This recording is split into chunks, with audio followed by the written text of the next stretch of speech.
passed it. We didn't know exactly what the problem was on the ground. There is no pretending about the effect of this thing. There's no pretending about it. Nobody showed. It's a problem. It's balanced. This is not the stage at which you start planning to tax a commodity like coffee, especially from down there. It's intellectually engaging. The Constitution provides that the land must be registered under the customer tenure system, which is one of those that's recognized by the Constitution. Ground Zero Season 2, live and syndicated on your public and national broadcaster, UBC, inspiring Uganda. Welcome to Ground Zero Season 2, a show that brings you in-depth discussion ranging from politics, health, finance, sports, and so much more. Ground Zero Season 2.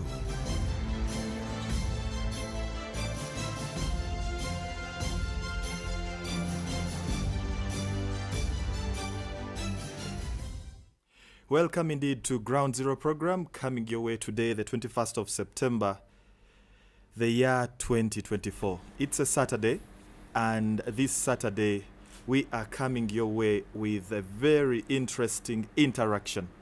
Of course, with my group of panelists, you will be very mesmerized. We are talking effective utilization of public resources for improved household incomes. It might make a lot of meaning, yet as well to others, it might make minimal meaning. Of course, on the show today, we shall be dissecting to get the best out of it, as well as to help you, our dear Ugandan, listening to us from whichever part of the country you are.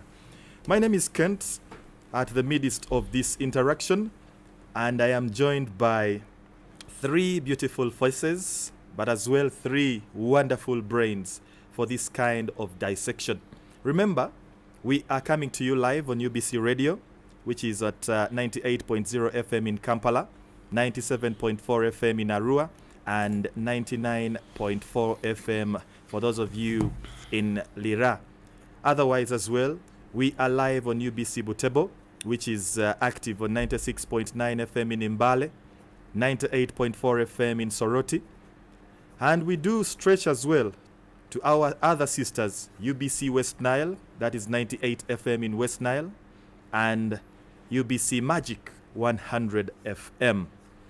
Well, with me today, like the memorial proverb has often gone, I might do a ladies first. Well, allow me introduce first Mademoiselle Christine Bieringiro, who is a project manager at the Anti-Corruption Coalition Uganda. You could as well say hello to us as part of this introduction. Madam Christine. Thank you very much, Kent, and good morning, our listeners. I'm glad to be here and looking forward to a fruitful conversation. Wow, thank you so very much. That is Christine for you. And just in case you're wondering, I am permitted to call her by just that one name, Christine. So please, let's see no legal suits in the aspect of how I am referring to my guests. Now in studio, with Christine are two gentlemen. And by virtue of my start, I said ladies first. So we drop the ladies first at Christine and then get into the men. Because one would think the next man I will introduce is closer to... But of course, that is just for the wake-up call of the morning. Well, anyway, we do have in studio the Public Relations Officer of the Parish Development Model Secretariat, and that one is none other than Mr. Sylvester Egumire Nyombi. You're welcome, Mr. Sylvester. Thank you, Kent. Pleased to be here as always. Good morning to all the people listening to us across this beautiful country. Wanyala Mulembe to my friends in Mbale. I've had there, Butebo to those in Soroti, the guys in Arua, Lira, and my beautiful people in the West, Muliemta, and all those who are listening to us in the different areas. We are happy to be here to discuss these issues, and we are hopeful that such a conversation can make a contribution into our journey of making people use these government funds better. All right, that's wonderful. And finally, for the panel that I have today is none other than Mr. Magezi Chirunju. Now, Mr. Magezi Chirunju is attached to the Government Citizen Interaction Center, and to be specific, he is a communications officer there, if I am not mistaken. Mr. Chazi, no, I'm a Pan-Africanist. I love using our names. Oh, wow. We wow. import names. Okay. I greet us, and I hope we are going to have a good 1 hour or two. It's actually 2 hours. 2 hours with our listeners as we discuss important things that help to move forward. Okay. And perhaps for aspects of accuracy, having noted unto us that you are a Pan-Africanist, I am also very good at timekeeping. Oh, thank you. For clarity's sake, we have approximately 1 hour and 52 minutes on the airwaves of the radios we are having here, as well as the streams. By the way, we are live on UBC Radio, that is on Facebook, but as well live on YouTube, still UBC Radio UG. Well, let's get started, folks. Today, we are talking about how we can have effectiveness at the utilization of public resources for improved household incomes. I want to believe Mr. Nyombi is at the center of this because he's the man we all look up to when we talk about initiatives government has come up with, the likes of the PDM, the Parish Development Model. Now, how have we utilized these? Do we even understand these initiatives? And perhaps, which is a public resource, which is a non-public resource? Mr. Nyombi. Thank you very much. I'm happy to be alive at a time when someone can make reference to government directly making an effort to uplift people. And not only am I happy to be alive at that time, I'm happy to be part of the process. Okay. Makes me very proud to make that contribution to my country. Thank you. When we are looking at effective utilization of these resources for household income, for improved household incomes, we have to first assess why this is a necessity.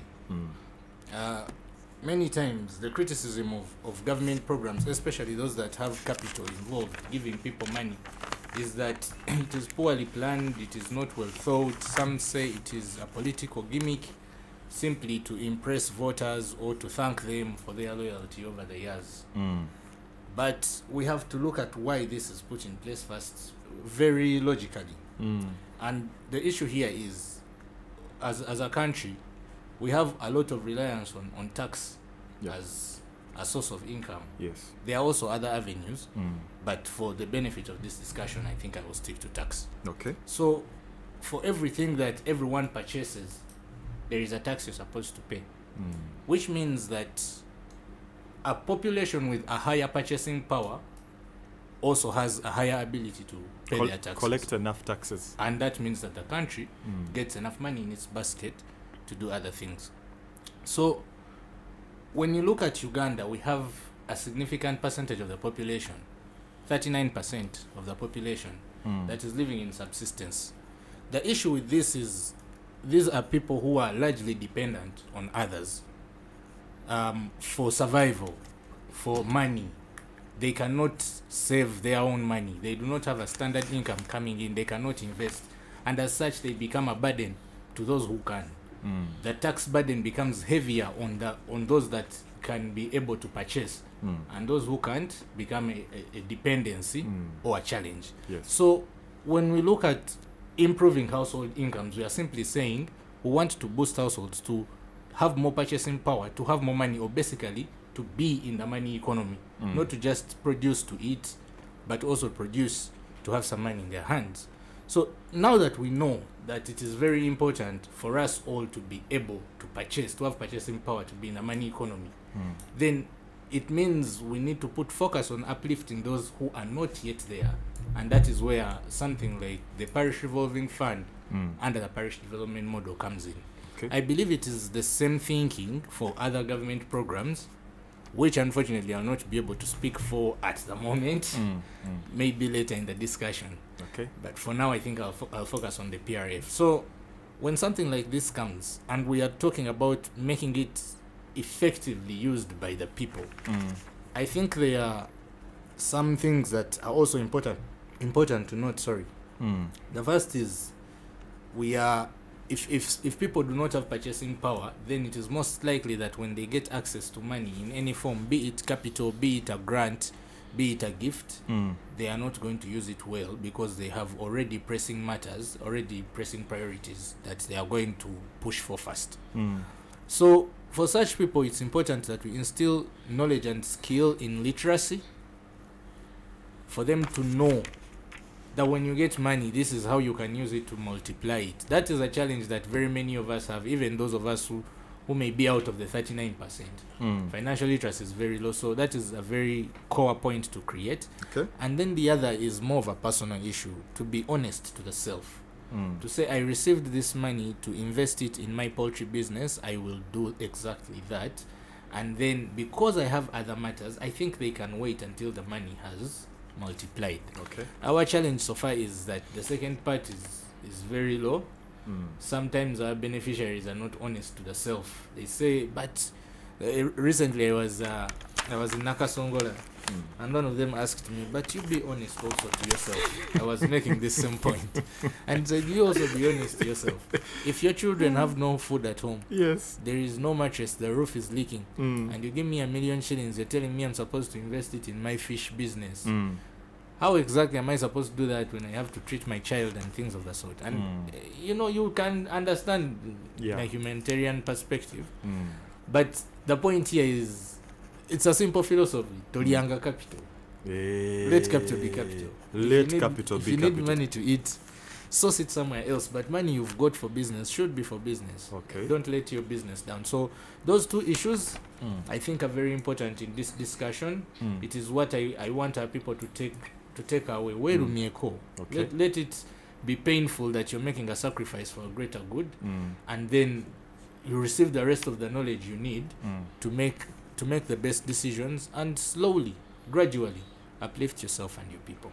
Well, of course, and that's a kind of juncture would be the time I would throw in one of those mottos that many of our schools went by down in the days: hard work pays. Well, I'll shift to Mr. Magezi, and this is tactical, because there is something I have for Madame Christine at just about the end of the submission Mr. Magezi will make. But Mr. Magezi, yes, sir. You being in and attached to the Government Citizen Interaction Center, from what it is, it's very clear.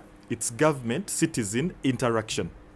Yes. Do the citizens, do we the public, know which public resources we even have at our availability, or we just need to be told each and every other time that passes? Is government doing the needful to make people knowledgeable, or perhaps these are all utopian theories? They are things coming out of the blue. Well, thank you. Your topic is very interesting. Effective utilization of public resources, yes, for improved household incomes. And it's actually you're asking me, yes, because effective that the person the beneficiary must be aware what is supposed to be done. And the formation of Government Citizen Interaction Center actually had that background to listen to the government itself, such that the citizen is aware what projects government is supposed to do in a particular financial year, yes, where and how long it should take and how much is involved. That is one of the reasons that formed the basis for starting Government City Interaction Center. It's supposed, it is now. So we're supposed to have barazas, we're supposed to have a call center where citizens call in. But we are still on social media, which is not very widespread. No, not very as effective. Yes, it's not as effective because its reach is still minimal. It's still minimal. It's still here with us, the elite who already know. But still, not many of us, because I can see like budget reading. You got, when it's done, you discuss with a master's holder, and he maybe the beer part, and that was the rest. The rest didn't follow. Okay. So to have effective utilization also. Yeah. Because even as citizens, we don't know what we are supposed to. So the Christians who for them they are structured to check. We citizens don't check the government. What we don't know. Okay. That's why it says that we work for a Chida Chong. We the district headquarters. And what happens? Of course, then that comes in another situation where those who may know how they end up acting. He's at the district level. He knows PDM money has come. He knows many guys down there don't know. Yes. So what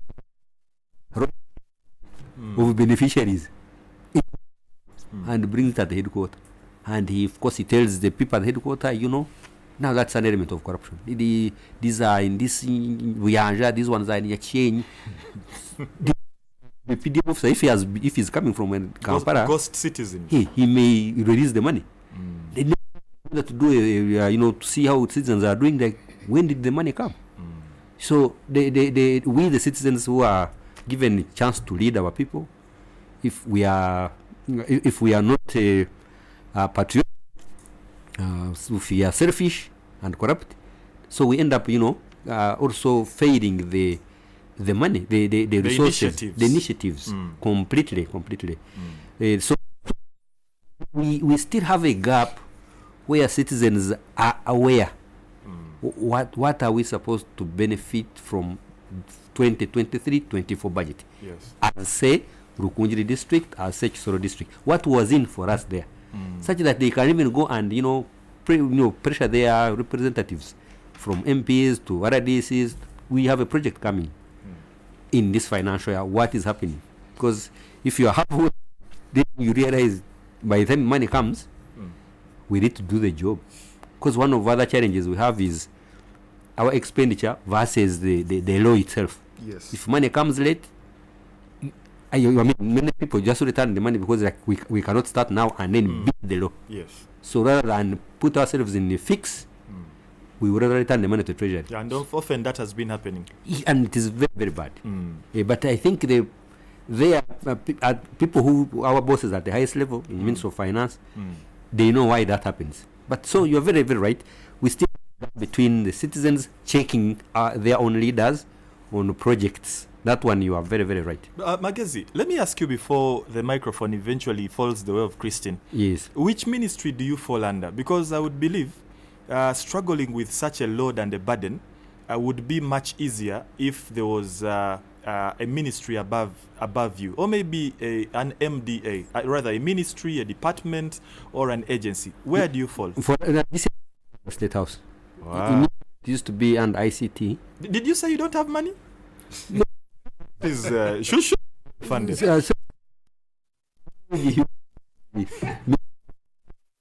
Okay. Like yeah, of course. In fact, the people may have money. Well, which use it out. That's very right. Anyway, I'll be coming back to you a little later. But just to remind our dear listener, we are talking effective utilization of public resources, for improved household incomes. And this is, of course, your Ground Zero program, streaming live on YouTube, that is UBC Radio, as well as on X, formerly Twitter. And chances are, if you are on Facebook, you will be seeing us therein as well. Magic 100 FM listeners, you're welcome. UBC Butebo, you're very welcome. UBC West Nile, you are very, very welcome. I now turn to Madame Christine, whom I'm hoping will not be quoting the element of the proverb I started with, ladies first, this time round becoming ladies last. But Madame Christine, you being from the Anti-Corruption Coalition Uganda, I believe you've blended both submissions from the two gentlemen, and I want to know from that you've picked, perhaps, what is your input, what is your output on the issue of effective utilization of public resources? Thank you very much, Kent, and as well for reading my mind. You must be a mind reader. But yes, I will not abandon my plan. You had said ladies first, but now it seems it is ladies first in times of peace. So I will beg a bit of 2 minutes or less to just briefly tell our listeners what ACU, or Anti-Corruption Coalition, is and what we do. So we were found or born in 1999, and basically this was because we wanted to provide a forum, and this was aimed at the various anti-corruption actors to be able to come together and generate that strong voice and force that can engage government effectively on issues of accountability, on issues of corruption, and of course service delivery. And so from then on, we have continued to empower citizens at all levels to actively and sustainably demand transparency and accountability from both the public and private sectors. And our membership is broad, is varied. We work with and through various anti-corruption coalitions. You might have heard of them. We have a Karamoja Anti-Corruption Coalition. We have a West Nile Anti-Corruption Coalition. So in total, there are over 16 anti-corruption coalitions spread across the various regions. And these also have membership locally, groups and community-based organizations to ensure that our interventions run as wide as possible throughout the country. And so our work revolves, of course, around research. Research generates the evidence that we need to engage with government or with our duty bearers at the various levels. Again, we do a lot of advocacy. We do a lot of information and communication, but also building the capacity of citizens at different levels to be able to be empowered and engage government from an informed point of view. But that is not to say that we do not work with other CSOs, civil society organizations at the national level, at the regional, now that is Africa and international levels. But most importantly, media are our supporters, strong supporters, and we work with them. And we also work with government. Okay. We work with government, specifically the accountability institutions. Okay. And so that is our work. Now back to the topic of the day. Effective utilization is ideally what we would want to be able to deliver our households from poverty. But when you talk about public resources, you have actually asked that question. And from my understanding, we have financial resources as public resources, and perhaps most of our citizens will relate with that. So our financial resources, you talked about the taxes, you can talk about the revenues and all that is financial in nature.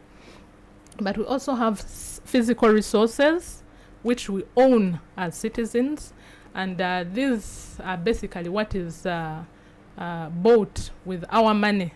I'll continue to say our money because that is our taxes and our money. I don't want you to misinterpret that, but yes, we own, as citizens, we own land through government, of course, through our leaders who we have entrusted the responsibility of holding these assets, both within, by the way, and outside the country on our behalf.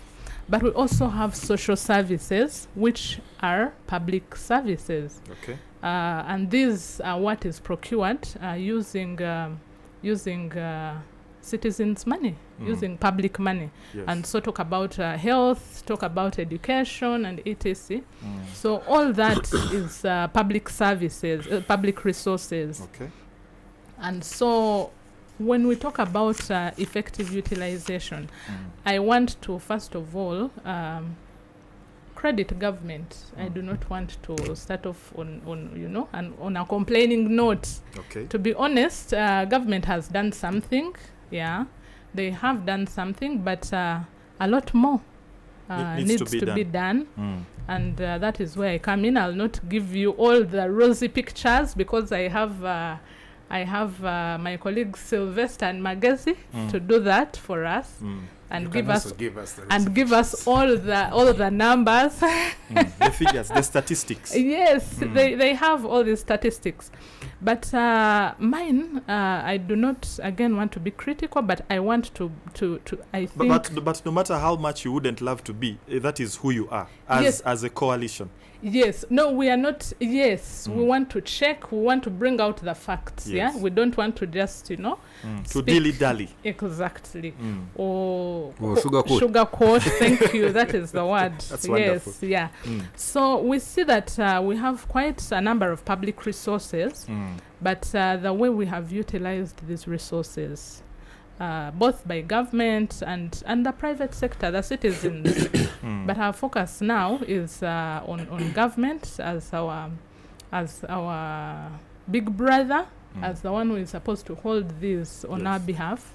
And we are talking about the PDM. Yes, we'll come to that. But we've seen government over time, bring up or come up with these programs that they have tried to front and push out there to ensure that they pick their population or the citizens out of poverty. And Sylvester, I must tell you, you said you'll talk about them later, but we started with we have the Entandikwas, the OWCs, the NADS, the Emyoga, and now we have PDM, and like he noted rightly so, I think the problem, we seem not to take lessons. We don't pick lessons from the previous programs, which did not really perform so well, most of them, but we just abandon those and then move on and repeat the same mistakes. From your observations, Because, Christine, do you see piloting as a lacking entity or factor? Yeah, there is that, because all that would come out in the planning phase. As you're planning, you want to, even before you go to piloting, in that maybe small space to see if it can be taken up, if it can be successful. But as you're doing the planning, we see you don't involve, first of all, the stakeholders, as you're doing the planning, you don't. Now, I'll just give an example of the PDM. And this I picked from the Auditor General's report up to December 2023, where the Auditor General notes that the Ministry of Finance released money planned for 10,500 parishes, 10,594, I think, parishes, but in the Ministry of Local Government's database, the parishes are actually 10,717. So that was short by about So 200. where do you leave the 123 parishes? Okay. If you were planning for, for your population to lift them out of poverty, why are you leaving out some of these parishes? And then, as also looking at one of the reports for the Auditor General for one of the districts, still for 2023, that is Yumbe district. And on the performance of PDM, of course, there's quite a lot, but there's something that I picked. There's a 6 million that was given to the beneficiaries, 1 million each. And these 6 beneficiaries, when the Auditor General was auditing, there was nothing on the ground. There was no project, there's nothing to show for that. Okay. And so when he asked the accounting officer told him, but you see, the projects that they would have invested in, the season had already passed. So the crops, they could not grow the crops, but you gave them the money, And so this defeats, and of course he explained that because the Ministry of Finance sent the money late, yes, and the season had already passed, the people got their money, and then they they disappeared. So like Sylvester was saying, I will not have my child and they don't have school fees, or better still, I'm at home and I have no food on the table, and you expect me to keep this money for the next season. But my point is, I think the will to invest in the people by government is there. Yep. But how we are doing it is perhaps what we don't seem to get right. Okay. So Because if you want to empower your people, yes. you do not want to give them handouts. Yeah, I actually support of all government programs. I feel the UPE program would be the mode of delivery, would be the best, you know. Okay. You use more like the approach of God and Moses of what do you have in your hand, you know. Look at your population, look at what skills they have, look at what they have, and how can you improve on that to be able to empower them to lift themselves out of poverty. Okay. Yeah. All right. So just to ask you this question in addition to what you've just submitted. So what then happens when the Anti-Corruption Coalition Uganda identifies corruption biases? What next? Do you identify and it ends at that, or something happens thereafter? No, now what happens, and across our areas of operation, we have what we call community-based monitors through our regional coalitions, and these go out and monitor, and they are able to identify key service delivery issues. Okay. Now these are fronted or taken to the duty bearers at that level. If you have monitored, because these monitors are within the community, they are people that live within the community and use the very roads and the very schools and hospitals that they are monitoring. But when they monitor, you know, and they find that there are issues with service delivery, yes. then these are raised to the duty bearers at that level, who will then either respond or commit, you know, to address these issues. And of course, these are also followed up. Okay. These are followed up by these people, by the communities. And when they are presenting these issues, of course, it is a public, you know, dialogue. It's a public dialogue. We have the community members all come and gather, and we have a conversation between the duty bearers and the rights holders. But as they monitor, of course, they need to have information. If they don't have information on how much has been sent, for example, to their districts or to their sub-counties, parishes, then they'll not be able to know what they are entitled to. And so we share this information with them. They are able to get it.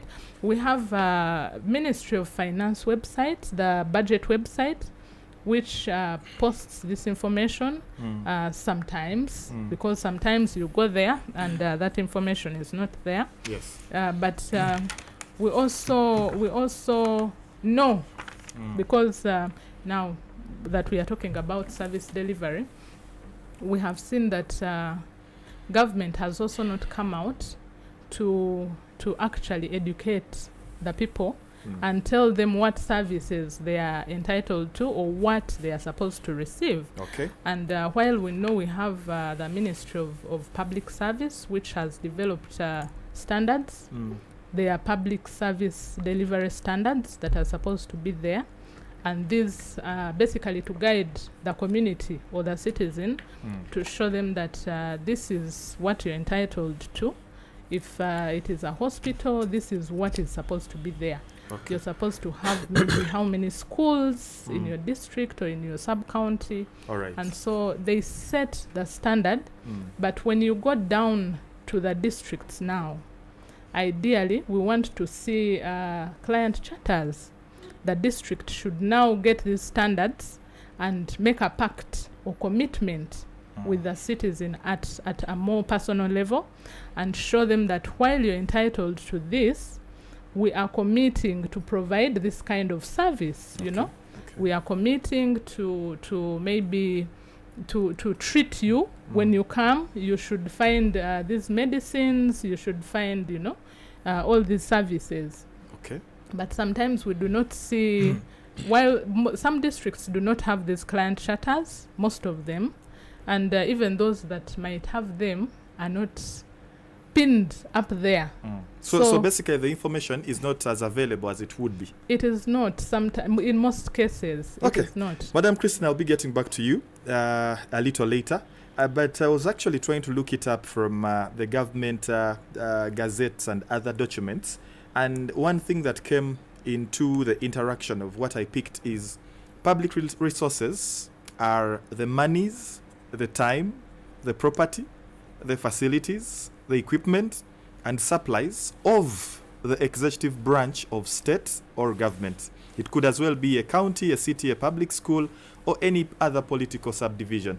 So it doesn't just point at money, but as well other elements like the facilities, the time, properties, supplies, equipment, and the likes. Mr. Nyombi, allow me come back to you to share with us briefly how exactly, besides PDM, of course you might talk about it briefly, but besides PDM, how else are public resources used or utilized? Interesting. Yeah, because we want to see how best the utilization comes. Is it my utilization as a wananchi, or is it government utilizing on my behalf so as to make me richer? Yeah. First, before I get to that question, I thank Christine for two things. She mentioned rightly that the coalition works with government and not against government.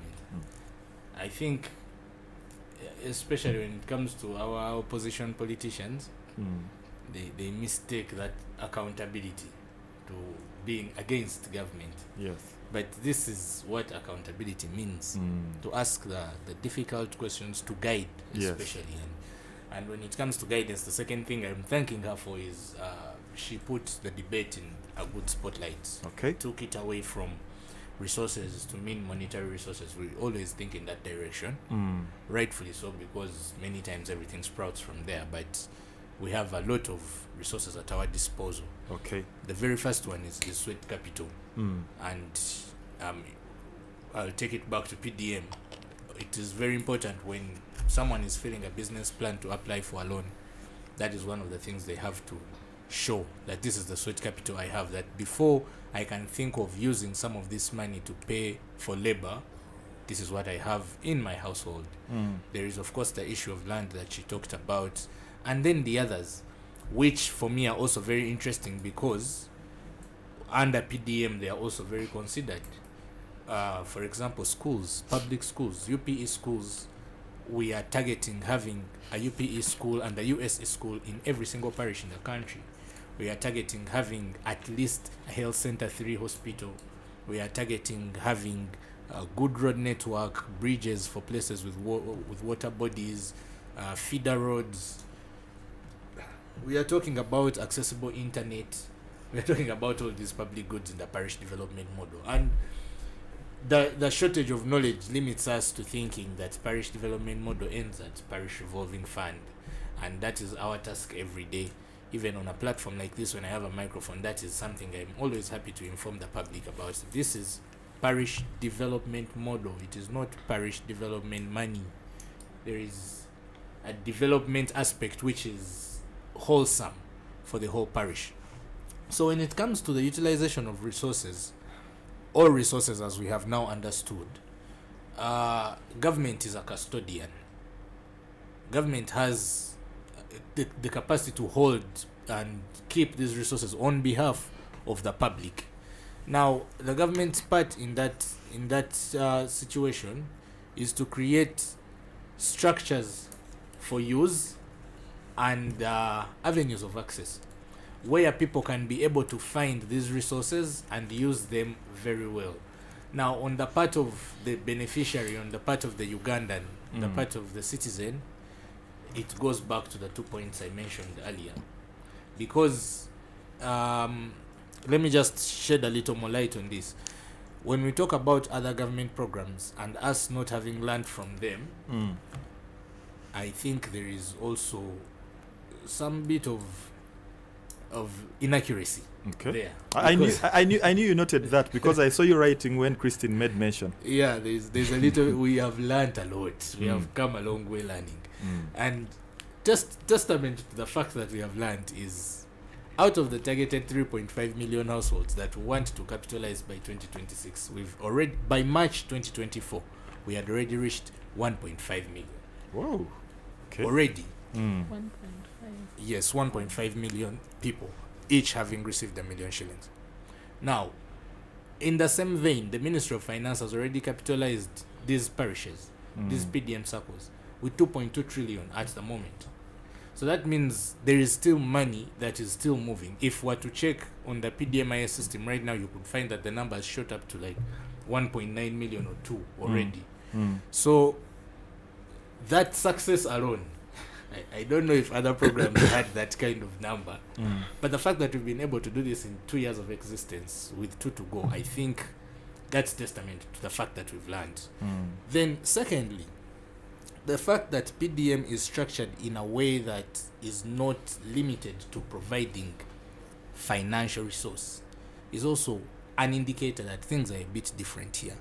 I'm sure most of the programs that came before us were either providing handouts, non-capital handouts, like seedlings, like calves and goats. But here we are talking about development generally of a parish, as I explained it earlier, starting with capitalizing people, capitalizing the person to get into the money economy so that the rest of the things can be easier. And then we've also digitized processes. The fact that we've digitized processes means before, when there was money to be given out, somebody would arrive with a sack and dish people out 200 million shillings, and people fight. People format a queue and then receive Yeah, things of that sort. But now there is paperwork. the president is very insistent on digitization and ICT, and we've been also very particular on these two. If you're not registered in the system, you cannot be able to get money. And if you don't have a business plan already uploaded on the system, your details are lacking, you'll not be able to get money. The money is also not paid in cash. Somebody has to get it through their mobile phone, and it has to come from the bank. So we've increased the banking population. The percentage of population that's bankable has grown. Yes. So we have all this to show that we have learned. However, there is the fact that even when functionality is very good, there are elements of crime within. So you may find that we have done all this, but people will still find a way of, like Magezi brought it up. Is it Magezi or Magezi? Magezi. Magezi, yes. He brought it up clearly that somebody can sit here and say, let me fabricate my own list. He knows that we say he is the person supposed to submit the list. Yes. And there are processes that are supposed to be taken to come up with this list.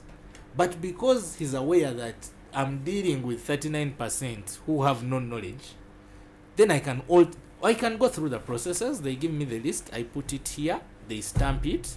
Everybody says this is the list that's going to go to the bank for PRF. When I go to my house though, I change these things and I have access to the system, so I upload the wrong things.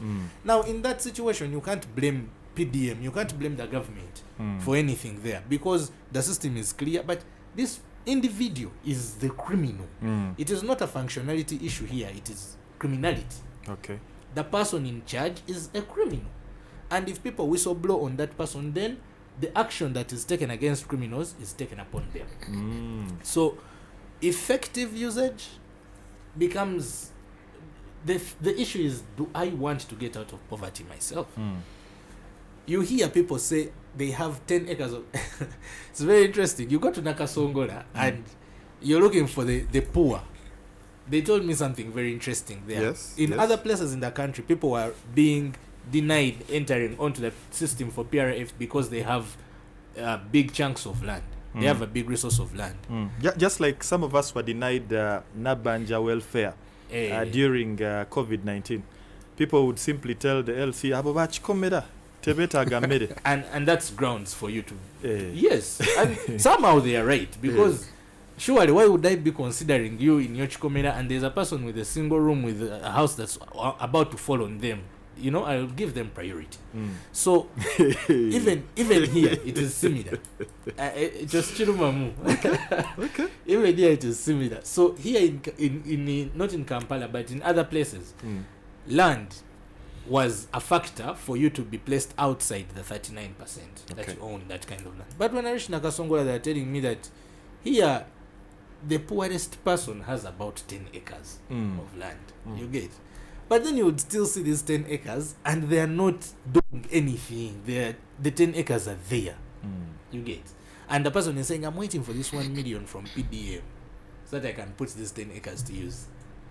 And now, surely, you are not being honest to the self. That's now where we do bring in the aspect of subjective poverty. Yes. You will explain that better. I think I get the idea of what you're trying to mean. But it is personal now. Yeah. And maybe the one part that the government has now to support that personal issue, that personal mindset, is to provide skills and knowledge and information. Which government has taken on greatly. Challenges notwithstanding. Yes, Kristen? Yes, it has. Has it? Yeah. Center for government citizen interaction. A whole center. There is a whole media center for government to talk to the media. There's a whole ministry for communication. Even a directorate for industrial training. Exactly. I get where Kristen is coming from, though. Yeah. And when I'm saying I get where she's coming from, she also raised the point of consultation of stakeholders. It is similar here. That whereas we will consult the private sector, we may not be able to consult every organization, but we shall have representation for the private sector. Sampling. So even when it comes to government providing information, this is a daily task. We have a whole UBC group to provide this information, with radio speaking in over 18 languages, televisions cutting across the country. Of course, we cannot assume that in this 1 year, we are going to reach every Ugandan with this information. Some people will get the information and just refuse to consume it. Some will not have the resources to access it. Some will just oppose it naturally and just say, for me, I don't want to listen to that. But it is personal. What resources do I have at hand? How can I use this as I wait for the next step? And then the government has a duty to say, the resources you have are these. What we can support you with are the other. And this is what you can do in the meantime before we get to that point. Okay. Yes. All right. And of course, just to let you know, you're listening to UBC Radio, but as well coming your way live on Magic 100 FM, Butebo FM, and West Nile FM for our brothers and sisters in the West Nile region: Koboko, Yumbe, Arua, Paida, Nebi, Maracha, Zombo. Well, shouts out to you and greetings to you this morning, all the way from this side of Kampala to where you are at that other side. Briefly before the 11 o'clock mark comes our way, I want to switch to Magezi and perhaps find out from him what effective utilization of public resources is or should be. I actually saw you noting something when Yombi was speaking. Was saying about some of the unfortunate ways we operate. Yes. But the Indians we have here, they have taught us a lesson that I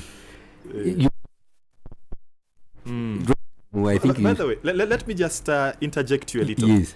I was seated somewhere at a stationery shop. Yes. It is my common, run-to place for my stationery works. And then there comes these two young lads, Indian lads. Yes. One a girl, the other a boy.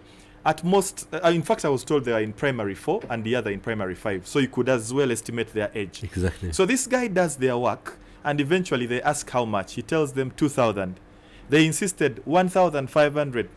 Because they were sent by their parent, yes. This person had the contact of the parent, talked to the parent. These kids insisted 1,500. So the man insisted it's 2,000. They walked away. So he realized and said, yes, I am close to the parents. Let me just call these kids before they go, because he also had the contact of the kids, so they can come back. When the kid picked, that is the girl, who was actually now turned to loudspeaker, the man said, please come back. The girl insisted, 1,500. No, let me come back, but she insisted 1,500. Yes. And the man said yes. And they You have a bargaining power, by the way. told. I mean, how do you explain a person with 10 acres and is poor?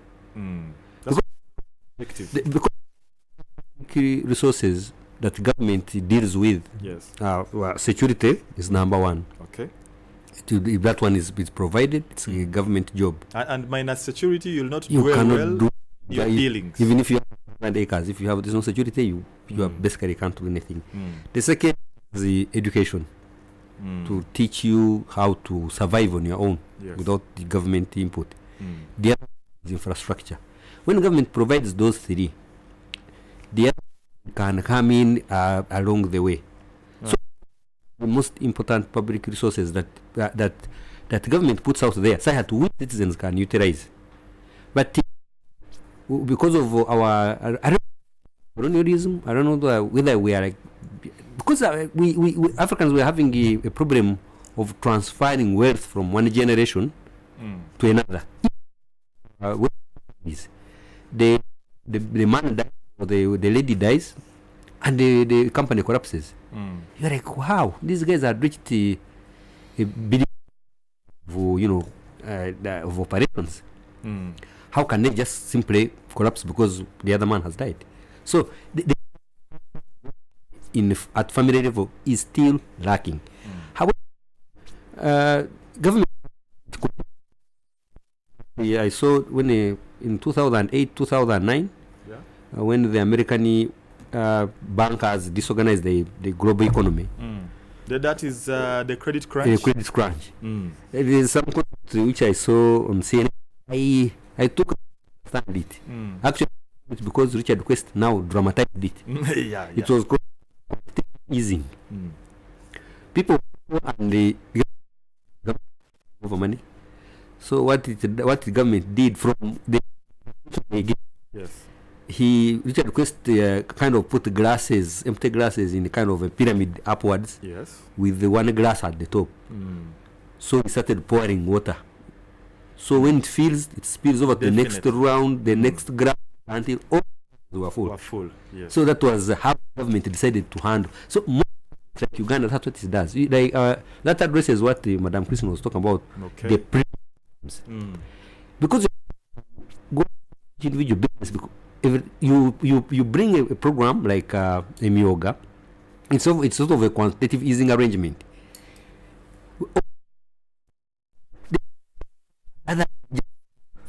Now, of the program will teach the other ones.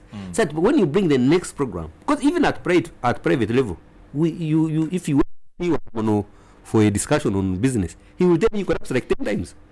But I remember this one which I experienced myself. We were talking to a businessman in Labour, and he stopped in P4. Stopped in P4. So we were asking him how he managed to, have like 4 buildings in Labour and a whole shop of motorcycles, and he was like, look, it's because I had no other job to do. I didn't go to school, so I set it up, and it became my own way of surviving. So at some point, you get another person who was older than you, who was ready somewhere. Yes. He tells you, but this one can do better. So you are stuck in that line. Then you are running. What in senior 4, senior 6, Makerere, for him, he was studying as he works. Teaching him. He's now richer than professors who left him in P4. Why? Because what he was teaching him was also earning. But he tells you the number of times he collapsed, he can't even remember. But every collapse was a lesson. Every collapse was a lesson, unless you don't want to learn. But otherwise, when you lose money and if you don't have rent next time you get another chance, be like, no, I know what happened to me that time. So the government for it has tried. There's even, for example, the other week we were in a workshop, and I learned about, okay, it was there, but I didn't understand it as well. This Grow Fund, it's for women. Yes. The interest is, I think, 10% a whole year. When you compute it monthly, it is like 1% on that money. They give 5 to 200 million.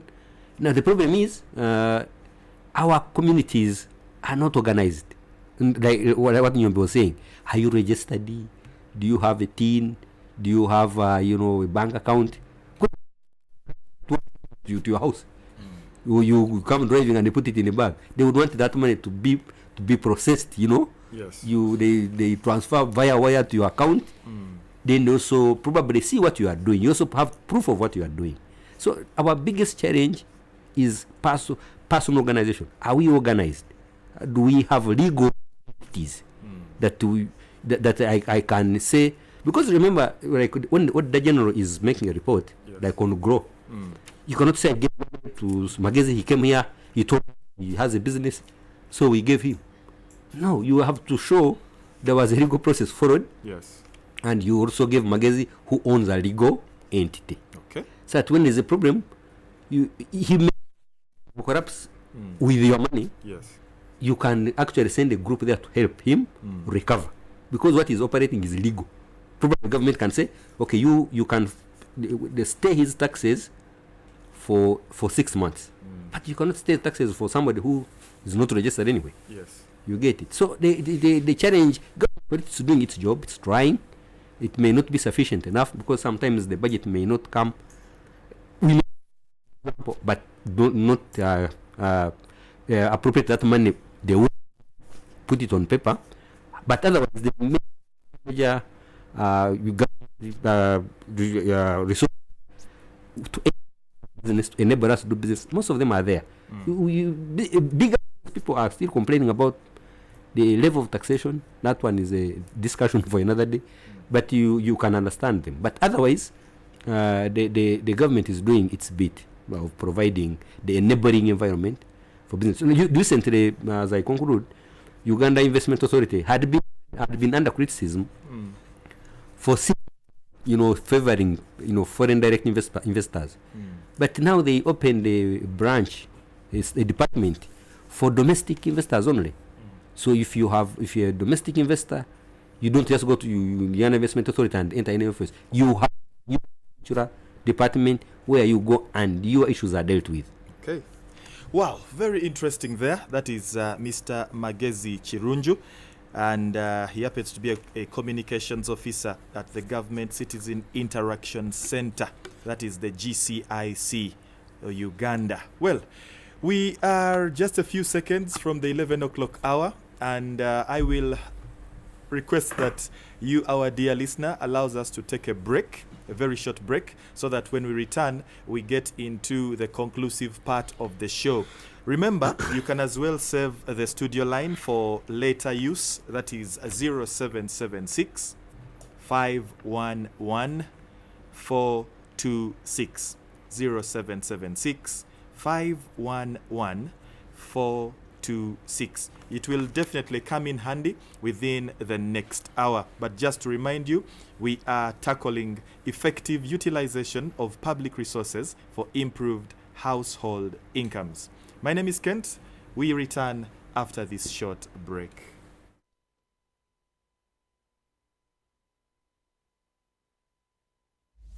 This is Ground Zero Season 2.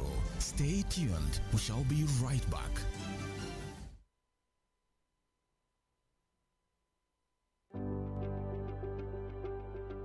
A family is a group of one or more parents and their children living together as a unit.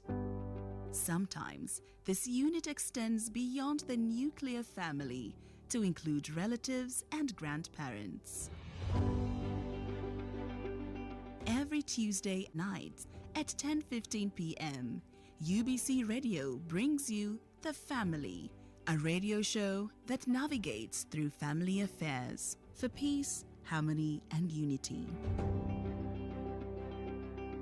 Here on UBC Radio, inspiring Uganda.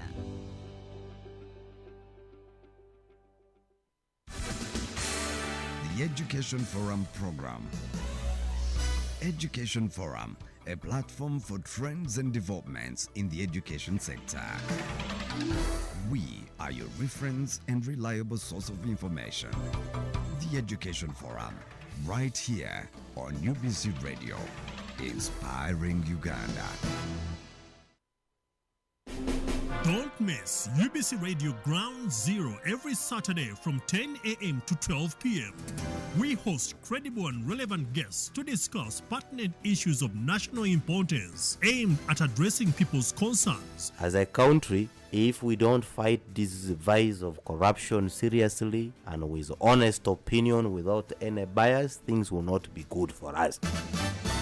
UBC Radio Ground Zero, right here on UBC Radio. UBC, ensure that the information you give out is factual but also objective, balanced, and complies with the legal and policy requirements for the media. Ground Zero program is always live, loud and clear, every Saturday from 10 a.m. to 12 p.m. on UBC Radio, Butebo FM, West Nile FM, and Magic 100 FM, and live stream on YouTube. You can also listen to the repeated broadcast of UBC Ground Zero every Sunday from 3 p.m. to 5 p.m. UBC Radio, inspiring Uganda. This is UBC Radio. Tune in for news. At UBC Radio, we bring you Uganda's latest news and information. Focus on Parliament. What we need to do, the Prime Minister must give us the position before we finalize with the budgeting process. Enjoy sports. The environment. Politics. The mission we have is socio-economic transformation. Health. Entertainment. Updates in education. On the farm. Keep tuned into UBC Radio, inspiring Uganda. The season opening for the fans at the DW German Bundesliga football commentary is back to get it on UBC Radio. This time, bigger and better. Get ready for the 612 matches in the entire season. 18 teams in action, each playing 34 matches, of which 17 games are played at home and 17 away. It's survival for the fittest through tactical and technical football. Made by Teller. Is he going to get there? He does. Tune in to UBC Radio every Saturday afternoon for the DW Bundesliga football commentary right here.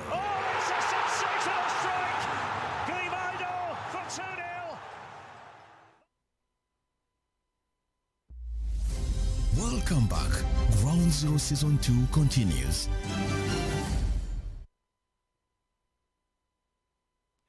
Welcome back from that short break. Oh well, you could describe it whichever way you feel like, depending on how lengthy it might have been or otherwise.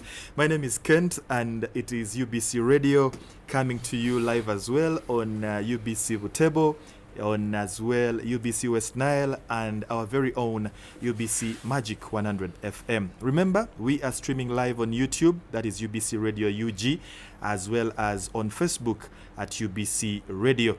Like I said, in case you did not note the numbers then, you could note the numbers now, or the number now.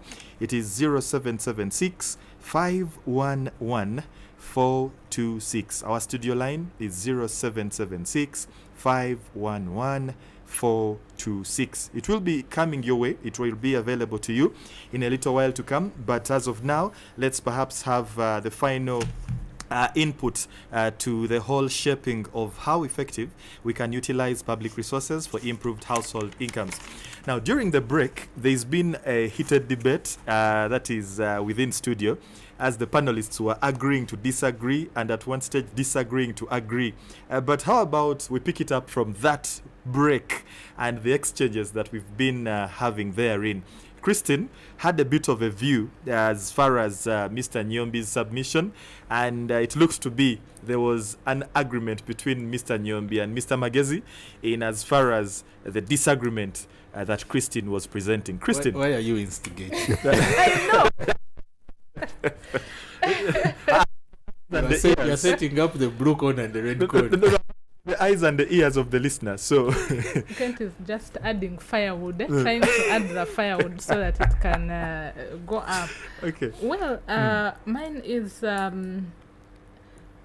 I want to look at how do we measure success as government. Yeah.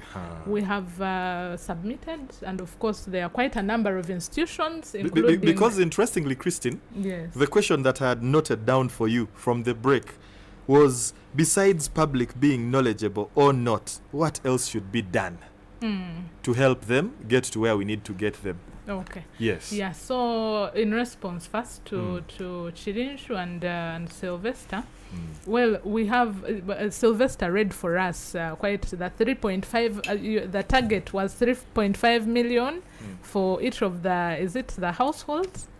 And then so far you're at, so far you're at 1.5, and that is very good success. Thank you. Well, and I think likewise, it's actually not for you to say thank you, because she's only sarcastical and it is not a success to be proud of. I hear the positives always.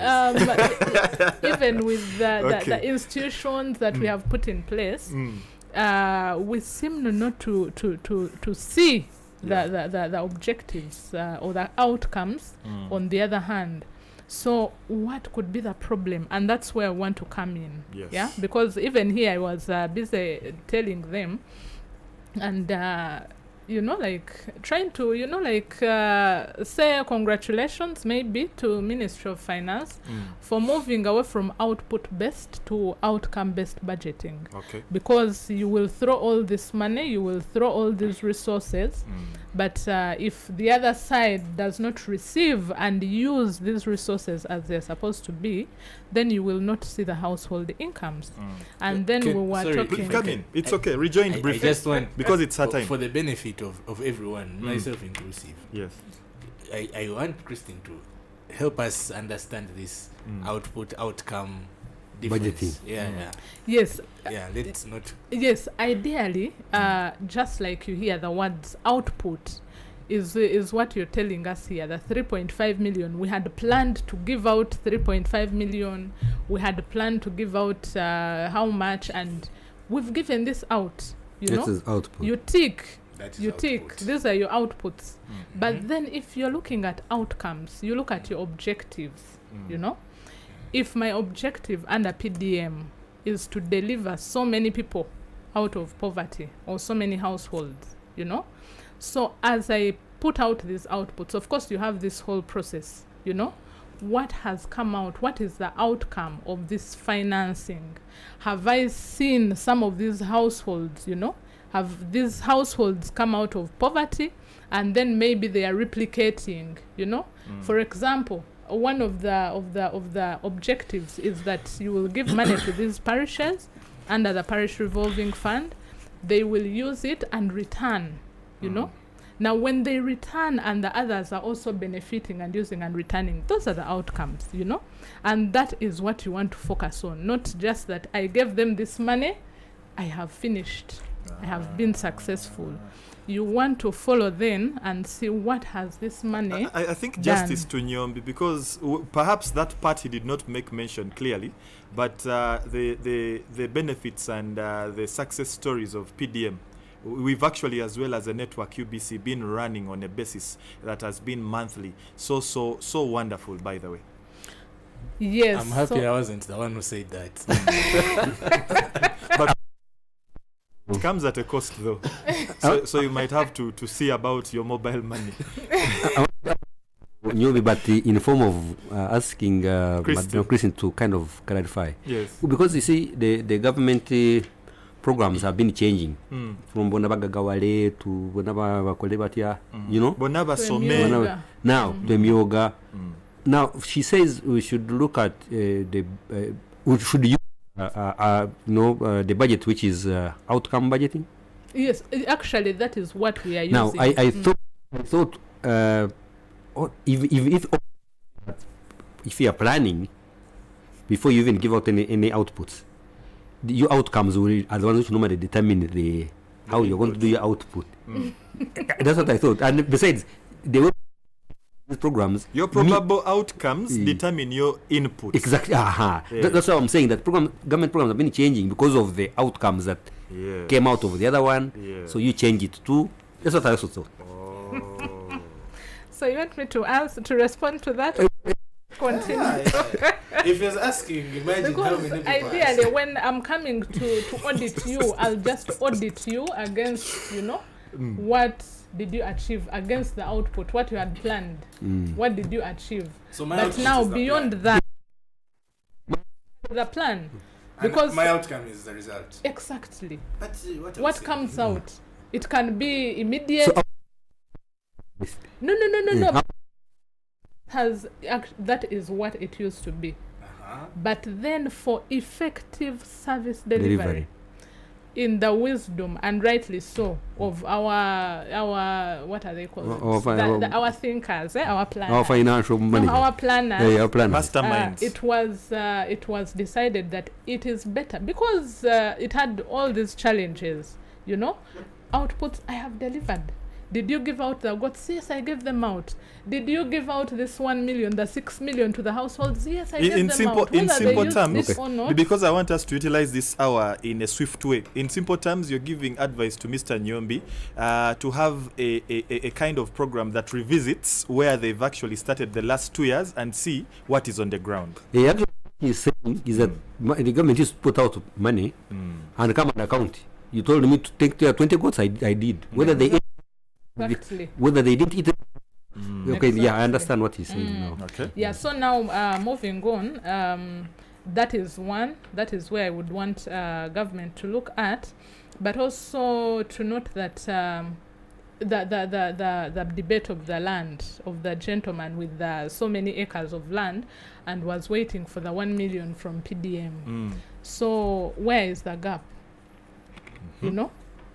Why, if government is saying, and like I had earlier said, the Moses God story, has government come out to say, what do you have?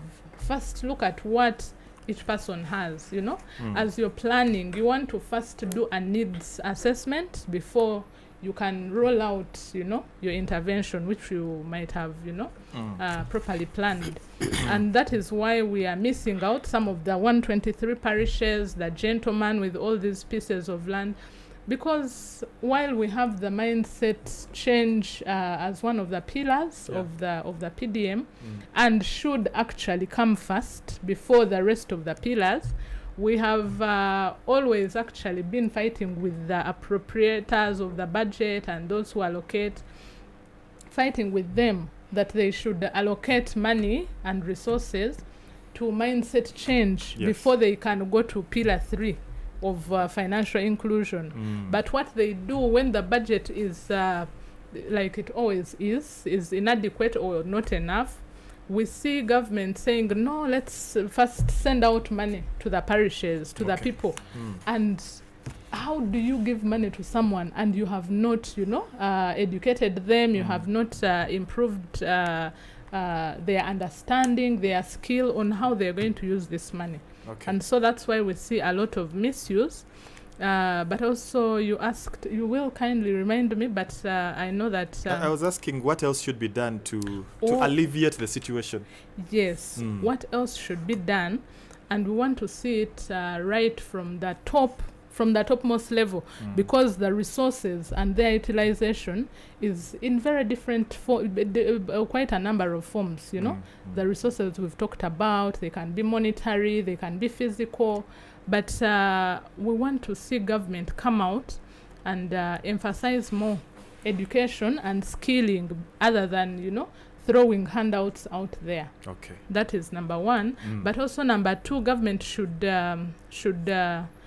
enrich the database. We want them to enrich the database. People were here to stay void of ghosting. Yes, you were here talking about you were going for that COVID relief, and then it looks like we were not worth it. Yes. And so if we target as we are planning, then it is easier for us to actually go to the actual beneficiary.